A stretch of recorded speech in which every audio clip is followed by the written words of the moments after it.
रसिक मित्र नमस्कार.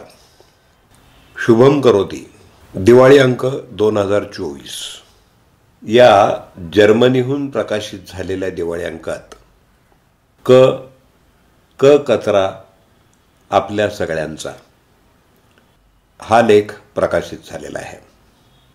मित्रहो, लेखक कौस्तुभ ताम्हनकर यांनी शून्य कचरा या विषयावर आत्तापर्यंत जवळजवळ 200 ठिकाणी व्याख्यानं दिलेली आहेत. अनेक जणांना अविरत पात्र बनवून दिली आहेत. ETV, झी न्यूज, झी 24 तास, हार्ट टू हार्ट, झी माझा, स्टार प्लस, आकाशवाणी या अशा प्रसारमाध्यमामध्ये त्यांच्या मुलाखती आहेत. निसर्गदूत, ठाणे रत्न पुरस्कार आणि ठाणे महापौर सन्मान प्राप्त असे हे लेखक कौस्तुभ ताम्हनकर. तर क क कचरा आपल्या सगळ्यांचा या लेखाचं वाचन मी आता करतोय. मी दत्ता सरदेशमुख. क क कचरा आपल्या सगळ्यांचा.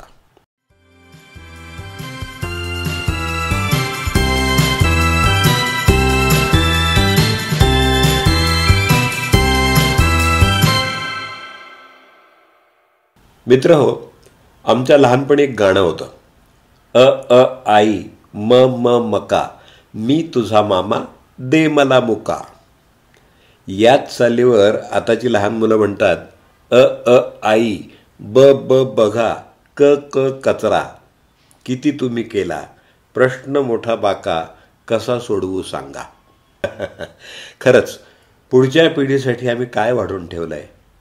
आणि गंमत म्हणजे सध्याची प्रौढ पिढी मोठ्या प्रौढीनं म्हणते आम्ही आता बदलणं अशक्य आहे, नव्या पिढीला बदलवूया.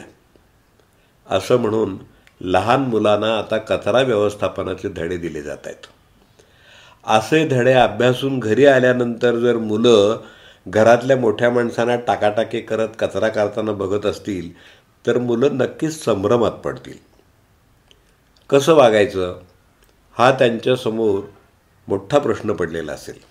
मग ती मुलं सोपा मार्गच अवलंबतील आणि कचरा करणं हेच बरोबर आहे हेच त्यांच्या मनावर बिंबेल. लहान मुलं कशी शिकतात तर ती मोठ्यांचं बघून शिकतात. ते बघून त्याप्रमाणे ते आचरण करतात. तीच शिक्षणाची अतिशय सोपी आणि सुलभ पद्धत आहे. मुलं तसंच शिकत असतात. म्हणजे बदलायला कोणी हवं तर सध्याच्या प्रौढ पिढीनं. आज सगळ्या जगामध्ये सामायिक गोष्ट कोणती आहे या प्रश्नाचं उत्तर आहे कचरा. कचरा. पृथ्वीवरचा कोणताही प्रदेश घ्या, कोणतीही व्यक्ती घ्या, ती व्यक्ती सतत कचरा करतच असते. माहितीच्या मायाजालात नुसतं कचरा असं लिहा, कचऱ्याच्या माहितीचा धो धो धो धो पाऊस पडेल. मी माझा संगणक उघडला आणि त्यात कचऱ्याविषयी माहिती हुडकू लागलो.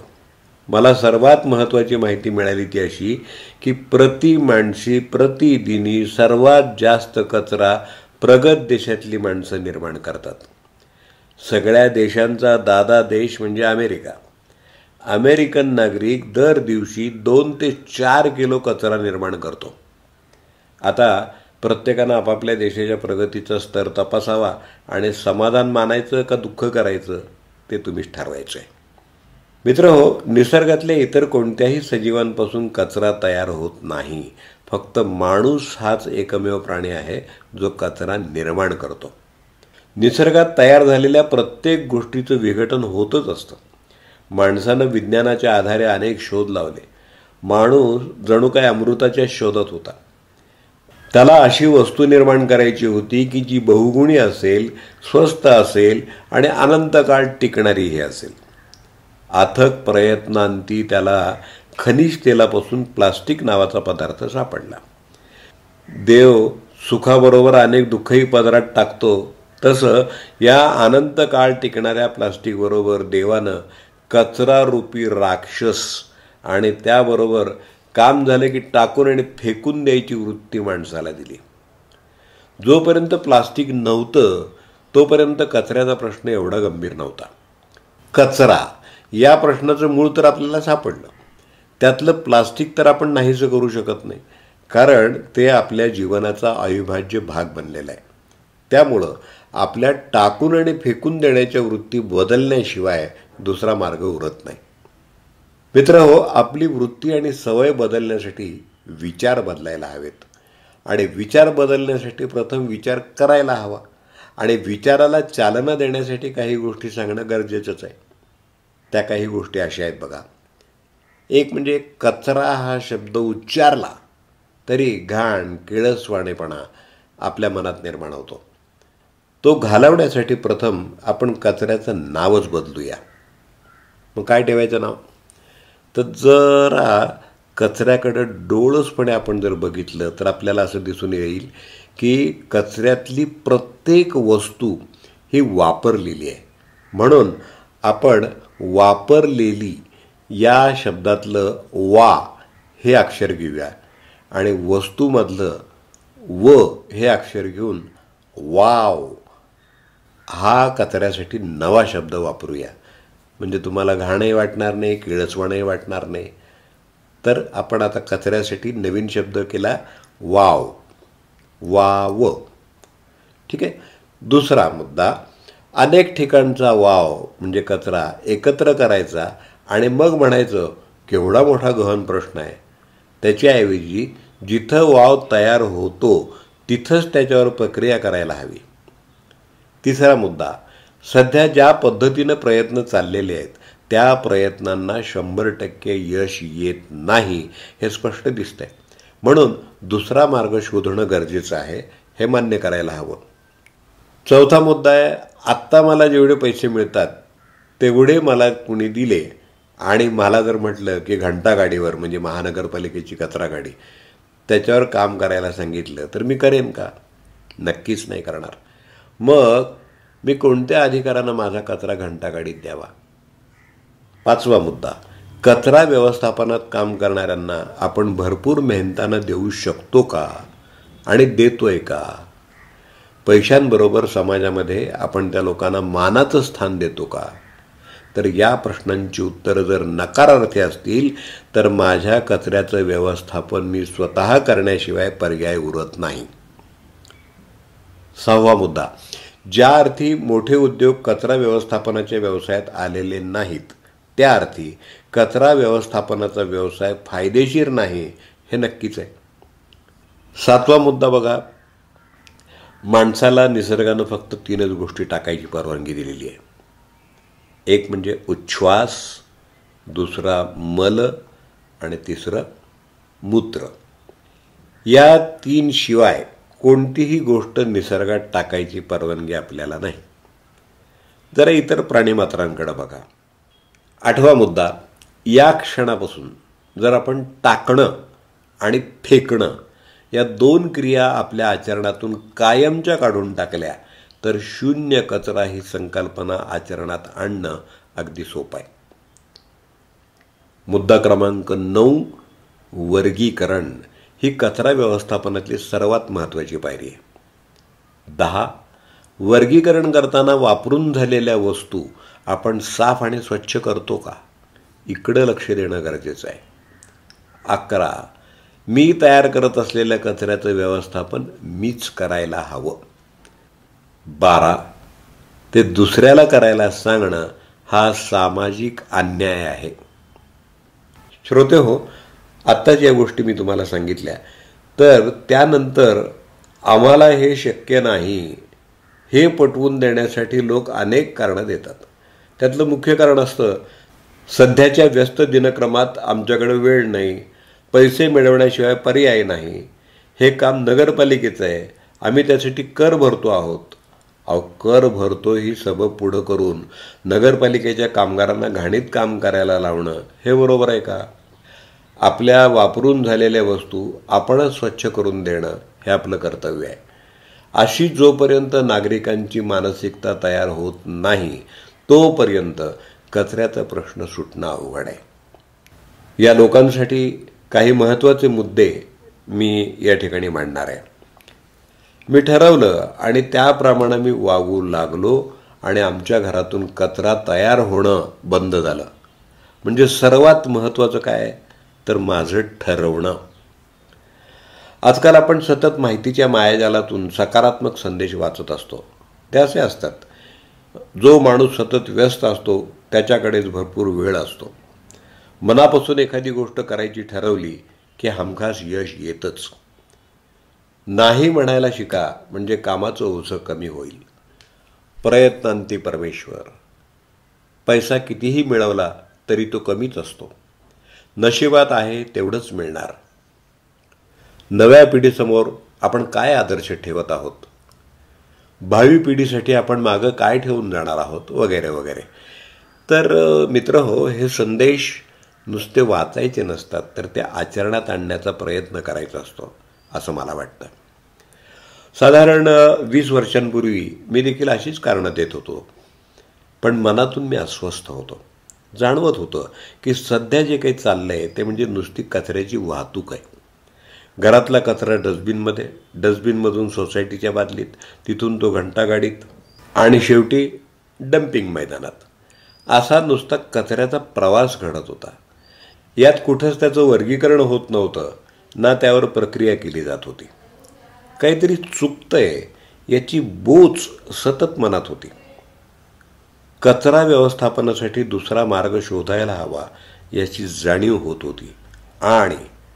आणि एक दिवस मी उठलो, A4 आकाराचा कागद घेतला आणि त्याच्यावर लिहिलं, या घरात कचरा तयार होत नाही.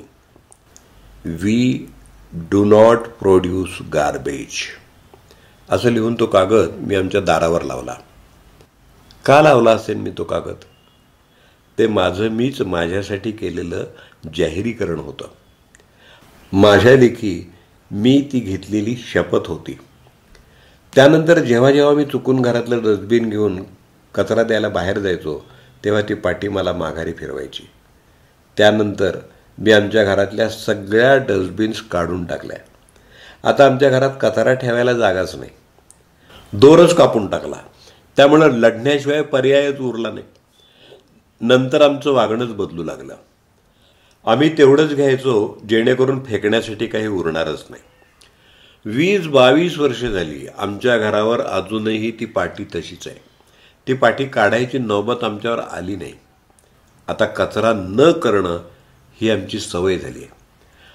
तो न करण्यासाठी आम्हाला वेगळा विचार करावा लागतच नाही. तुम्हाला हे ऐकून किंवा वाचून कदाचित विश्वास बसणार नाही, पण हे खरं आहे.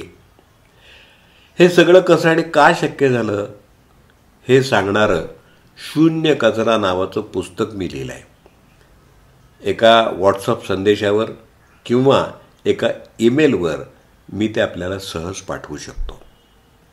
आम्ही शून्य कचरा ही संकल्पना गेली 20 वर्षे अंगीकारलेली आहे.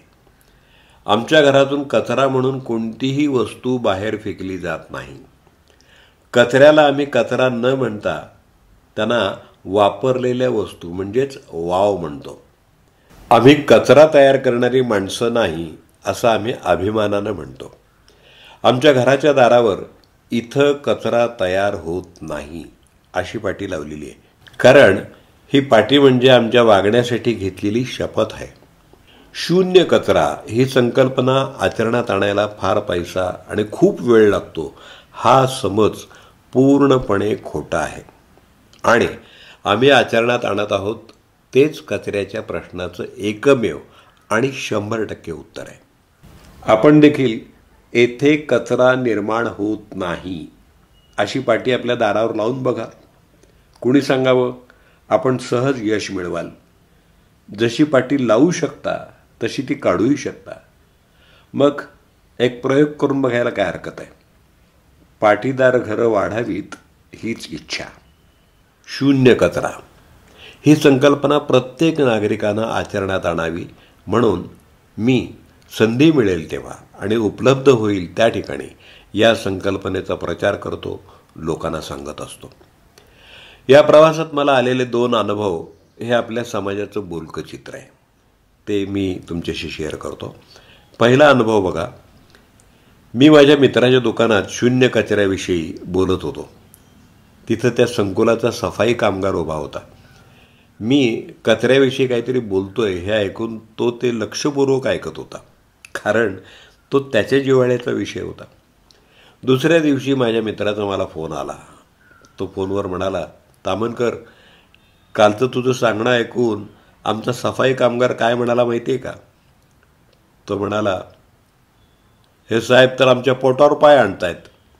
हे सांगतात त्याप्रमाणे जर का सगळे वागायला लागले तर आम्हाला काम काय उरणार? आमचे खायचे वांदे होणार. आणि दुसरा अनुभव बघा. आम्ही काही मित्र बऱ्याच दिवसांनी एकत्र जमलो होतो. फार वर्षांनी सगळे भेटत होतो, त्यामुळं प्रत्येकाकडं काहीतरी सांगण्यासारखं होतं. मी देखील माझी शून्य कचऱ्याची संकल्पना सगळ्यांना सांगितली. या संकल्पनेचा मी प्रचार करतो, ते आता माझं मिशन कसं आहे वगैरे वगैरे. तर हे ऐकून माझा एक प्रथित यश, उच्च विद्याविभूषित आणि पैशानं गब्बर असलेला मित्र लगेच म्हणाला, अरे असं वागलं तर सफाई कामगार मरतील.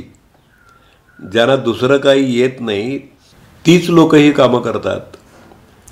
या दोन्ही अनुभवांवरून आणि दोघांच्याही वक्तव्यावरून असा निष्कर्ष निघतो की सफाई कामगाराला हे काम घाण आहे. कचऱ्यात काम करण्यामुळं आपल्या आयुष्याची बर्बादी होते. कचऱ्यात काम केल्यामुळं आपल्याला व्यसन लागतं आणि रोग होतात, याची जाणीवच नाही. दुसरा मुद्दा आहे, उच्च विद्याविभूषित पैसेवाल्या सुशिक्षित भारतीय नागरिकाला आपला एक बंधू चुकीचं काम करतो आहे, त्याला ते घाणीतलं काम करायला लावण्यामागं मी स्वतः कारणीभूत आहे. मलिदा मी खातो आणि सफाई कामगाराला कचऱ्यात काम करावं लागतं, याची जाणीवच नाही. समाजातल्या श्रीमंत वर्गानं कचरा तयार करायचा आणि ज्याला कमी बुद्धी आहे अशा वर्गानं त्याचं व्यवस्थापन करायचं, हा एक सामाजिक अन्याय आपण करतो आहोत, याची या वर्गाला पुसटशीही कल्पना नाही. या दोन अनुभवांवरून जर कचऱ्याचा प्रश्न मुळापासून सोडवायचा असेल तर सफाई कामगारांनी स्पष्टपणे सांगायला हवं की तुम्ही नागरिकांनी केलेली घाण आम्ही उचलणार नाही. आमचं आरोग्य चांगलं राहण्यासाठी तुम्ही वर्गीकरण करून स्वच्छ करून दिलेला कचरा नव्हे तर वापरलेल्या वस्तूच आम्ही उचलू. नागरिकांनी शून्य कचरा ही संकल्पना आचरणात आणायला हवी. शून्य कचरा ही संकल्पना आचरणात आणण्यात पहिली अडचण काय आहे तर वर्गीकरणाच्या प्रशिक्षणाची. आज सतत सांगितलं जातं की ओला कचरा आणि सुका कचरा असं वर्गीकरण करा. हॉटेलमधून पार्सल आणलं, पार्सलमधून पदार्थ काढून घेतला. आता पार्सल स्वच्छ करून कोरडं केलं नाही तर ते ओलं का सुकं? भाजी ओली आणि पार्सल सुकं. पण जर ते पूर्णपणे वेगळं केलं तर? आपण असं करतो का? पण प्रत्यक्ष वर्गीकरणाचे शास्त्रोक्त वर्ग घेतले जात नाहीत.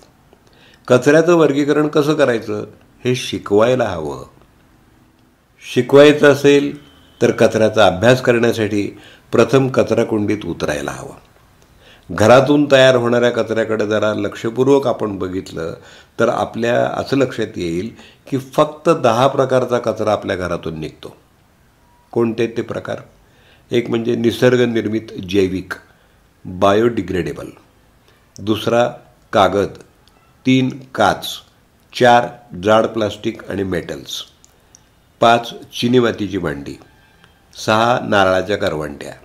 7 हाडं. 8 पातळ प्लास्टिक. 9 सॅनिटरी नॅपकिन्स आणि 10 ई वेस्ट. आता या प्रत्येक कचऱ्याकडं आपण जरा अभ्यासू नजरेनं बघूया. पहिला कचऱ्याचा प्रकार मी सांगितला, निसर्गनिर्मित जैविक बायोडिग्रेडेबल कचरा. खरं तर या कचऱ्याचा प्रश्न तेवढा गंभीर नाही, कारण तुम्ही करा अथवा करू नका, निसर्ग या सगळ्या गोष्टींचं मातीत रूपांतर करतच असतो. तो तुमच्यासाठी थांबत नाही. मग आपण या कचऱ्याच्या व्यवस्थापनामध्ये का लक्ष घालायचं असा प्रश्न साहजिकच मनात येईल. याचं कारण असं आहे की तुमचा परिसर तुम्हाला स्वच्छ ठेवायचा आहे. शिवाय या कचऱ्यापासून आपल्याला गॅस मिळू शकतो, खत मिळू शकतं. मग लगेच पुढचा प्रश्न आपल्या मनात येईल की मग या कचऱ्यासाठी उभारलेला एकही गॅस प्रकल्प किंवा खत कारखाना चालू स्थितीत का नाही? मित्र हो, याचं एकमेव कारण आहे की आपण अनेक ठिकाणचा कचरा एकत्र करतो. त्याच्या वाहतुकीवर अतोनात पैसे खर्च करावे लागतात. हे पैसे गॅस प्रकल्प किंवा खत कारखाने यांना परवडत नाहीत. आर्थिक गणित कोलमडतं आणि हे प्रकल्प बंद होतात. वाहतुकीचा खर्च जर नाहीसा करायचा असेल तर जिथं हा कचरा तयार होतो तिथंच या कचऱ्याचं रूपांतर खतात करायला हवं. हे सहज करता येतं आणि याच्यासाठी मी अविरत पात्र नावाचं संयंत्र बनवलेलं आहे. त्याच्या सहाय्यानं तुम्ही घरच्या घरी सर्व निसर्गनिर्मित जैविक बायोडिग्रेडेबल वस्तूंचं रूपांतर खतात करू शकता. दुसरा प्रकार आहे कागद. कागद वापरून झाला की आपण तो कसा टाकतो याचा अभ्यास जर आपण केला तर कागदाचा प्रश्न सुटतो. कसं ते बघा. कागद वापरून झाला की आपण त्या कागदाचा बोळा करतो आणि तो कचऱ्याच्या बादलीत टाकून देतो. कागदाचा बोळा करणं आणि कागद फाडणं या दोन क्रिया आपण का करतो या प्रश्नाचं उत्तर आहे उगाचच. आणि कचऱ्याची बादली आहे म्हणून त्यात तो कागद टाकला जातो.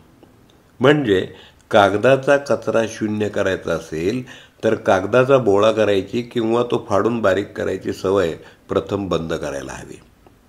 ती सवय बंद करायची असेल तर घरातल्या कचऱ्याच्या सगळ्या बादल्या काढून टाकायला हव्यात. कचऱ्याची बादलीच नाही मग बोळा केलेला कागद टाकणार कुठं? फाडलेले कागद टाकणार कुठं? अशी परिस्थिती निर्माण झाली की कागदाला कागदाच्याच स्वरूपात ठेवावं लागेल आणि असा कागद ठेवण्यासाठी प्रत्येक घरात एक जागा असतेच, ती म्हणजे रद्दीचा खण. वर्तमानपत्राची रद्दी तुम्ही विकताच, तिच्याबरोबर हे कागदही रद्दीच्या घरी आपोआप जातील आणि घरातला कागदाचा कचरा शून्य होईल. 4 पैसे मिळतील. तिसरी वस्तू आहे काच. प्रत्येक घरात काच ही असतेच आणि ती फुटतेच. काच फुटली की करायचं काय असा प्रश्न पडतो. फुटलेली काच घरातल्या लोकांच्या हातापायाला लागू नये म्हणून जाणीवपूर्वक उचलली जाते. ती कागदात गुंडाळून आपण कचऱ्याच्या बादलीत टाकतो. दुसऱ्या दिवशी ही कचऱ्याची बादली सोसायटीच्या मोठ्या कचऱ्याच्या बादलीत रिकामी होते. तो कचरा जो माणूस हाताळतो त्याला काच हाताला लागून जखम होण्याची शक्यता असते. काचेचं सध्या होत असलेलं व्यवस्थापन हे काही योग्य नाही. मग काय करायला हवं? कागद जसा रद्दीतून कागदाच्या कारखान्यापर्यंत पोचवला जातो तशीच आपल्या घरातली नको असलेली काच, तसंच सर्व प्रकारच्या फुटलेल्या काचासुद्धा काच कारखान्यांना भट्टीतला पहिला चार्ज म्हणून हव्या असतात. आपल्याकडची फुटलेली काच जर आपण आपल्या रद्दीवाल्यापर्यंत नेऊन दिली तर तो ती काच घेतो, मात्र आपल्याला त्याचे पैसे मिळणार नाहीत. ठराविक काळानंतर जमा झालेल्या काचा घेऊन जाण्यासाठी रद्दीवाल्याकडं एक वाहन येतं आणि सगळ्या काचा घेऊन जातं. अशा रीतीनं काचेचा कचरा शून्य होतो. आपलं काम आहे गावातला असा रद्दीवाला शोधायचा जो सर्व प्रकारच्या काचा घेतो आणि त्यानंतर आपल्याकडच्या सगळ्या काचा त्याच्यापर्यंत पोचवायच्या. चौथा प्रकार आहे जाड प्लास्टिक आणि मेटल्स. मेटल्स आणि प्लास्टिक शिवाय आपण जगूच शकत नाही. आपल्या घरामध्ये अनंत प्रकारच्या प्लास्टिकच्या मेटल्सच्या वस्तू येत असतात. वापरून झाल्या की त्या आपण सहज टाकून देतो. पण आता आपल्या घरात त्या टाकण्यासाठी कचऱ्याची बादलीच नाही. मग आता या वापरून झालेल्या, मोडलेल्या, नको असलेल्या प्लास्टिकच्या किंवा मेटल्सच्या वस्तू कुठेतरी ठेवायला हव्यात आणि त्यासाठी एक साधा उपाय आहे. घरात एक मोठी पिशवी अडकवून ठेवा आणि त्या पिशवीत टाकण्यासाठी तयार झालेल्या प्लास्टिकच्या किंवा मेटल्सच्या वस्तू ठेवायला सुरुवात करा. हळूहळू ही पिशवी भरेल. भरली की ती पिशवी रद्दीवाला किंवा भंगारवाल्याला द्या. एक दिवस पहाटे उठून ती पिशवी रस्त्यावर पाठीवर झोळा घेऊन जाड प्लास्टिक गोळा करणाऱ्या कचरा वेचकांना द्या.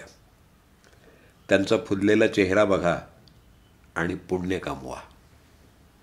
अशा वस्तूंचे पैसे तो नक्की देतो. या सगळ्या वस्तू रिमोल्डिंगसाठी वापरल्या जातात. पैसेही मिळाले आणि सर्व जाड प्लास्टिक योग्य ठिकाणी पोहोचलं सुद्धा. जाड प्लास्टिकचा किंवा मेटल्सचा कचरा 0 झाला. 5वा प्रकार आहे चिनी मातीची भांडी. या प्रकारात बहुत करून कब्बशा, फरशा म्हणजे टाईल्स, मग बरण्या अशी मंडळी येतात. काचेप्रमाणे या गोष्टीही फुटतात, तुटतात. त्यांच्या नावातच या प्रकारच्या वस्तूचं व्यवस्थापन कसं करायचं हे लक्षात येईल. या सर्व वस्तू म्हणजे तापवलेली माती. सध्या अनेक इमारती तयार होत आहेत.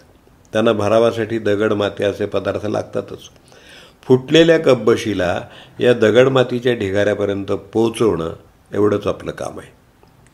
ज्या कब्बशीनं तुम्हाला चहा पाजला तिला तिच्या माहेरी पोचवलं तर त्यांचा कचरा होणार नाही. 6वा प्रकार आपण बोललो तो म्हणजे नारळाच्या करवंट्या. या जरी जैविक असल्या तरी त्यांच्या विघटनाला बराच कालावधी लागतो. या इंधन म्हणून म्हणजे जाळण्यासाठी वापरणं अतिउत्तम. अजूनही आपल्या नशिबानं या करवंट्या जाळून पाणी तापवणारी माणसं आपल्या आजूबाजूला राहत आहेत. त्यांना या करवंट्या द्याव्यात. हाडांचा कचरा. सामिष आहारामध्ये हाडांचा कचरा तयार होतो. लहान हाडं ही अविरत पात्रात खतात रूपांतरित होतील. मोठी हाडं म्हणजे कॅल्शियम म्हणजे दगडच. या हाडांना चिनी मातीच्या भांड्याप्रमाणेच दगड मातीच्या ढिगाऱ्यात टाकावं. 8वा प्रकार आहे पातळ प्लास्टिक. पातळ प्लास्टिक हा खरं तर फार भयावह आणि कुणाकडेच उत्तर नसलेला असा कचऱ्याचा प्रकार आहे. हे पातळ प्लास्टिक तयारच करू नये असं म्हणणं जरी बरोबर असलं तरी ते शक्य नाही. काही मंडळींनी या प्लास्टिकपासून तेल निर्मितीचे प्रयोग केलेले आहेत, पण अजून तरी ते पूर्णपणे व्यापारी तत्वावर यशस्वी झालेले नाहीत. या तेल काढण्यात सुद्धा वाहतुकीचा खर्च हीच एक मोठी अडचण आहे. मी माझ्या परीनं या प्लास्टिकचा उपयोग करून त्याच्यापासून निर्माण होणारा कचरा 0 केलेला आहे. मी या पातळ प्लास्टिकपासून 5x9 आकाराच्या छोट्या छोट्या अशा वेस्टर्न पिशव्या पॅकिंग पाऊच बनवतो आणि त्या आमच्या कारखान्यात पॅकिंगसाठी वापरतो. आमच्या आजूबाजूला राहणारे जे नागरिक जागरूक आहेत ते मला त्यांच्याकडचं पातळ प्लास्टिक आणून देतात. रस्त्यावर उन्हाळ मुलाप्रमाणे पसरलेल्या पातळ प्लास्टिकला कामाला लावल्यामुळं त्याचा उपद्रव थांबलेला आहे. आता ज्यांच्याकडे कारखाना नाही ती मंडळी त्यांच्या घरात तयार होणाऱ्या पातळ, मऊ आणि बाजारात किंमत नसलेल्या प्लास्टिकपासून उशा, गाद्या, सॉफ्ट टॉईज बनवू शकतात. कमीत कमी या प्रकारचं प्लास्टिक रस्त्यावर न टाकता घरात साठवू शकतात. या प्रकारचं प्लास्टिक साठवण्यासाठी खूप कमी जागा लागते. एक प्रयोग करून बघायला काय हरकत आहे बघा. असं प्लास्टिक एकत्र गोळा झालं की तुम्हाला देखील नवनवीन कल्पना सुचू शकतील. 8वा प्रकार आहे सॅनिटरी नॅपकिन. याची विल्हेवाट इन्सिनरेशन पद्धतीनं जाळून करायला हवी, पण ती सुविधा आपल्याकडे नाही. तुर्तास घमेल्यात वाळू घालून गच्चीवर जाऊन जाळणं याशिवाय आपल्याकडे दुसरा पर्याय नाही. हा 100% योग्य मार्ग नाही, पण कचराकुंडीत किंवा ड्रेनेज लाईनमध्ये टाकण्यापेक्षा गच्चीत नेऊन घमेल्यात जाळणं हे जास्त चांगलं. आणि 10व्या प्रकाराचा उल्लेख मी केला होता, ई वेस्ट. हा नव्या युगाचा कचरा आहे. तो वाटेल तसं टाकणं घातक आहे. या वस्तू घेणारी मान्यवर मंडळी सरकारनं नेमलेली आहेत. आपण ज्याच्याकडून इलेक्ट्रॉनिक वस्तू आणि संगणक खरेदी करतो त्या पुरवठादाराकडून वस्तू घेतानाच हा ई वेस्ट कचरा तू परत घ्यायला हवास अशी अट घालावी. कमीत कमी त्याच्याकडून ई वेस्ट कचरा कोण घेतो त्याची माहिती तरी घ्यावी. मित्रहो, एवढं वाचल्यानंतर ऐकल्यानंतर त्याप्रमाणे आपण वागायला लागलात तर कचरा करा असं सांगितलं तर तुमच्यासमोर मोठं प्रश्नचिन्ह उभं राहील. सर्वात महत्त्वाचं, 0 कचऱ्यासाठी मी काहीतरी करायला हवं असं तुम्हाला वाटणं आवश्यक आहे.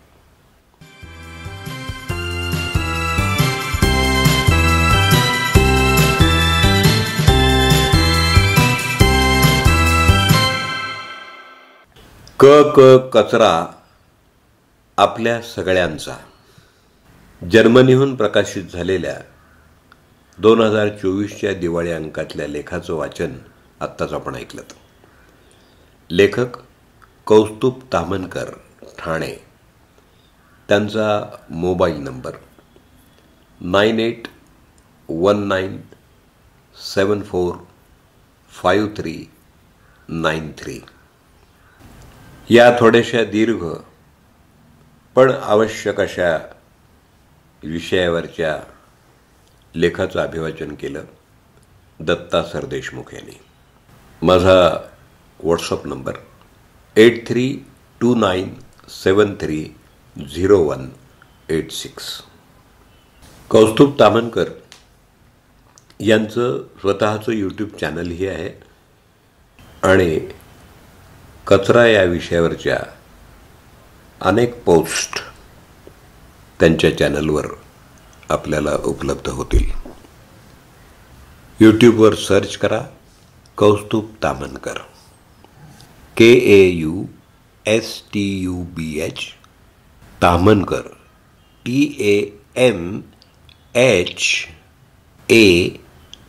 TAMHANKAR.